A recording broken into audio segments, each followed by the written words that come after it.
Assalamualaikum dan selamat sejahtera. Saya dan ahli-ahli kumpulan satu akan membentangkan tentang falsafah ekonomi.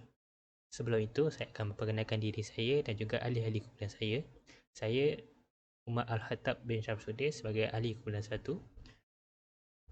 Seterusnya ialah Muhammad Zuhairi bin Abdul Karim yang akan menerangkan falsafah ekonomi dalam makanan.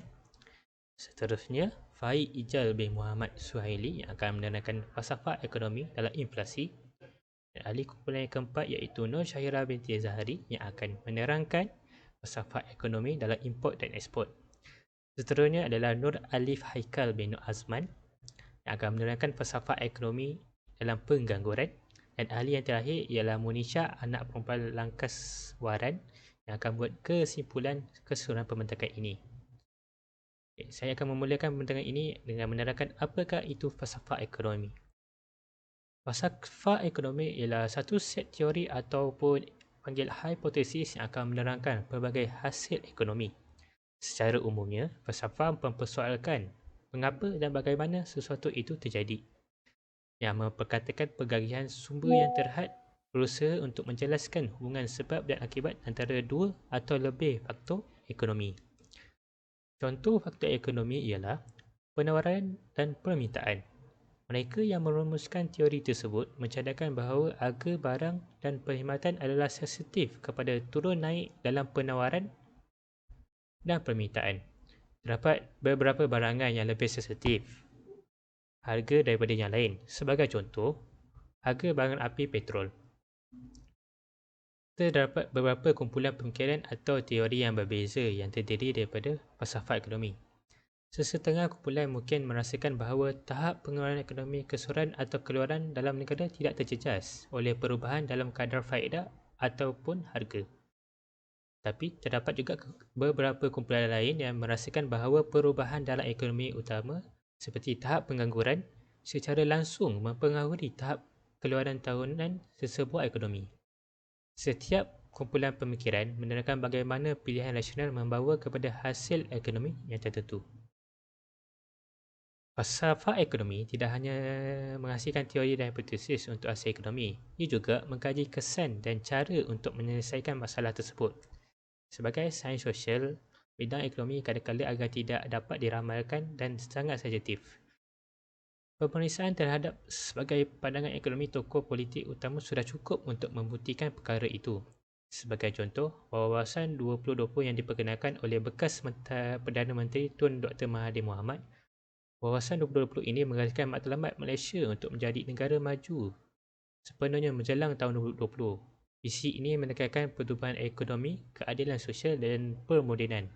Walaupun tarikh akhir telah berlalu, pengaruh wawasan ini terhadap dasar ekonomi nasionatif pembangunan masih kekal. Itulah apa yang menerangkan apa itu falsafah ekonomi. Seterusnya saya akan memberi kepada ahli kumpulan saya seterusnya untuk menerangkan apa isu-isu yang ada dalam falsafah ekonomi. Itu saja sekian daripada saya. Terima kasih. Assalamualaikum warahmatullahi wabarakatuh. Nama saya Muhammad Zukairi bin Abdul Karim dan saya ingin membentangkan topik saya iaitu falsafah ekonomi dalam pemakanan. Dalam topik ini, saya akan menekankan apakah masalah falsafah tersebut dan apakah penyelesaian dan bentuk-bentuk penyelesaiannya. Makanan merupakan perkara yang sangat penting dalam kehidupan seharian kerana kita sebagai manusia memerlukan makanan untuk terus hidup. Tetapi, makanan tidak percuma dan kita perlu mengeluarkan modal untuk membeli makanan dan juga bahan masakan. Bila kita fikirkan semula, adakah semua rakyat di Malaysia ini dapat makan apa yang kita makan selalu? Sesetengah orang yang berkemampuan akan membeli apa yang mereka mahu makan, tetapi setengah masyarakat akan fikir dulu sebelum membeli apa-apa makanan. Makanan atau bahan mentah di Malaysia ini tidaklah murah, yang disangkakan malah harga tersebut akan berubah mengikut keadaan ekonomi negara. Jadi, adakah ini adil untuk setengah masyarakat jika harga barang naik apabila ekonomi jatuh? Jika kita lihat, di negara Malaysia ini, isu-isu mengenai kenaikan harga bahan mentah semakin berleluasa. Kenaikan harga bahan mentah ini menyebabkan keadaan perniagaan Malaysia semakin merosot. Hal ini kerana pengusaha kedai makan mengakui sukar untuk mengurangkan harga makanan, susulan bekalan barangan yang berkurangan serta harga bahan mentah yang tidak menurun. Sebagai contoh, pada September lepas, Rakyat Malaysia dikejutkan dengan kenaikan harga beras import. Isu tersebut menyebabkan permintaan beras tempatan meningkat. Justru, tidak ramai yang akan dapat membeli beras tempatan tersebut kerana cepat kehabisan stok. Perkara kenaikan harga makanan dan bahan mentah ini memberi kesan kepada warga-warga yang kurang pendapatan dan susah untuk mereka mendapatkan makanan. Malah, ada juga yang berkeluarga terpaksa berkongsi pinggan untuk meneruskan kehidupan. Jadi, apakah yang akan berlaku oleh rakyat dan Kementerian Ekonomi untuk menyelesaikan masalah harga barang dan meningkatkan ekonomi negara? Dalam masa yang sama, berlaku adil dalam bentuk falsafah. Kalau kita fikirkan secara Islamik, sebagai orang Islam, perlulah bersedekah kepada yang memerlukan dalam bentuk duit ataupun makanan yang mencukupi. Sebab itulah, kita wajib mengeluarkan zakat untuk memberikan kepada golongan yang tertentu. Hal ini telah akan mengurangkan beban kepada mereka yang memerlukan. Selain itu, kerajaan pula perlu menyelesaikan masalah ekonomi secara radikal, perancangan jangka masa panjang dan mengambil kira kesan daripada keputusan yang dibuat. Contohnya, baru-baru ini, Kementerian Ekonomi menyatakan sektor pertanaman memainkan peranan yang penting dalam ekonomi negara melalui sumbangan kepada pendapatan negara dan perolehan ekspor dan mewujudkan peluang pekerjaan. Dengan adanya falsafat ekonomi, kerajaan boleh membina polisi dalam dasar ekonomi negara dengan lebih adil terhadap seluruh lapisan masyarakat. Justru dapat menambah baik ekonomi negara. Sekian, terima kasih. Seterusnya kita akan huraikan berkait dengan topik inflasi berdasarkan dari sudut falsafah. Kita akan terangkan lebih terperinci berkait dengan inflasi dan juga kesan yang akan dihadapi oleh masyarakat terutamanya B40 dan juga M40. Ini dapat dijelaskan lagi mengenai dengan inflasi apabila jumlah permintaan dalam ekonomi terlalu tinggi melebihi jumlah penawaran, yang harga akan menjadi meningkat. Sebagai contoh, apabila kehendak pelanggan terlampau melebihi dengan apa yang peniaga tidak boleh nak providekan, ini pun adalah salah satu daripada sebab utama berlakunya inflasi. Macam mana boleh berlakunya masalah inflasi ni? Okey, sebelum tu kita take sedikit daripada media sosial. Saya ambil ni daripada semua TikTok. Okey, ini adalah kata-kata daripada Tengku Zafrul pada tahun 2022 yang mengatakan negara Malaysia ni akan mengalami kemerosatan yang amat dahsyat pada tahun 2023 dan ini akan membuatkan golongan yang kaya akan terus menjadi kaya manakala yang miskin akan terus menjadi miskin. Sebab apa yang berlaku kepada inflasi tadi? Macam baru-baru ni telah berlakunya isu peperangan antara negara Ukraine dan juga Rusia. Lagi satu, kita boleh ambilkan daripada masalah pandemik iaitu pada tahun 2020. Okey, ini akan menyebabkan tercetusnya perubahan sektor ekonomi dunia, lebih lagi melibatkan dengan harga sesuatu barang. Ini akan menjadikan kesan yang lebih teruk kepada negara, terutamanya rakyat B40 dan juga M40. So, apakah cadangan yang boleh saya cadangkan bagi mengatasi masalah inflasi ni? Okey, masyarakat boleh berjimat cermat dalam perbelanjaan. Maksudnya, masyarakat ni dia kena ada plan diorang masing-masing. Okey, maksudnya, jangan beli barangan mengikut kehendak. Okey, sekadar boleh beli barangan mengikut keperluan sahaja. Sebab kita nak mengelakkan daripada perbelanjaan yang terlampau tinggi. Okay. Ataupun cara lain cadangannya, kerajaan boleh berikan subsidi kepada kedai-kedai peruncit. Ini adalah salah satu cara juga supaya dapat menurunkan harga barang. Seterusnya, saya akan menerangkan tentang kesan import dan ekspor akibat kejatuhan nilai mata wang Malaysia dan cadangan menghadapi krisis tersebut. Okey, kejatuhan nilai mata wang Malaysia ni sebenarnya memberikan kesan yang mendalam terhadap industri dalam sektor import dan ekspor. Jadi, kesannya turut dirasai oleh peniaga tempatan yang terpaksa menghadkan produktiviti yang diimport dan peniaga perlu membuat keputusan untuk menaikkan harga produk untuk menampung peningkatan kos tersebut. Kesannya rakyat terpaksa menanggung kos sara hidup yang kian meningkat. Hal ini akan menyebabkan berlakunya ketidakseimbangan pasaran ekonomi. Setelah itu, kejatuhan ringgit Malaysia memberi kesan yang besar kepada import negara apabila terpaksa mengeluarkan lebih nilai wang untuk membayar harga barangan disebabkan nilai tukaran ringgit yang jatuh dan menyebabkan jumlah import semakin berkurang. Dengan dipetik daripada Astra Awani, harga ekspor Malaysia pada April 2023 mencatatkan penurunan 0.5% iaitu 141.9 mata daripada 142 6 mata pada bulan sebelumnya, kata Jabatan Perangkaan Malaysia DOSM. Okey. Berdasarkan kefahaman, saya mencadangkan untuk mengadakan kempen menyokong produk tempatan. Kerana apa? Kerana inisiatif ini dapat merancangkan perkembangan ekonomi barangan tempatan supaya keuntungan yang diperolehi tadi dapat menampung sepenuhnya bekalan makanan di negara kita.